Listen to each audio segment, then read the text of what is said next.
A shortage of protective equipment and medical supplies as the United States responds to the coronavirus pandemic. The country's Federal Emergency Management Agency has been activated at the highest level nationwide. On Wednesday, President Donald Trump took it a step further. We'll be invoking the Defense Production Act just in case we need it. The act provides presidential authority to expedite and expand the supply of resources from the country's industrial base to support national defense. It will give priority to those kinds of materials that are needed to fight the virus. For example, masks are a concern. And if there's a mask manufacturer, the government can go to that manufacturer and say, you must give priority to production of these masks. Trump also announced the deployment of 2 U.S. Navy ships, Comfort and Mercy.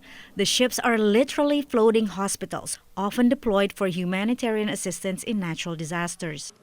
It has about 1,000 rooms on it. It has operating rooms. And the president is going to dispatch the Comfort to us. It will be in New York City Harbor.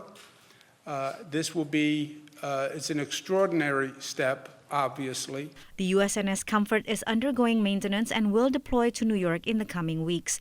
The USNS Mercy will deploy somewhere on the West Coast in the coming days. Defense Secretary Mark Esper announced that U.S. military field hospitals are also being prepared for deployment and that his department will make available up to 5 million N95 respirator masks and other personal protective equipment for distribution.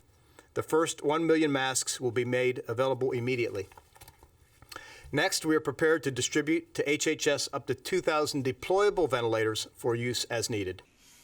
The administration plans to mobilize the Army Corps of Engineers to create new medical facilities in response to the outbreak, a plan that would need the support of the private sector. Bringing the Army Corps of Engineers in might help increase the number of skilled contracting officers that were available and tap into assets in the civilian economy, but they don't bring any actual construction capabilities themselves. Meanwhile, in the U.S. Capitol, metro stations are deserted as authorities urge residents to stay home as much as possible. Patsy Widakuswara, VOA News at the White House.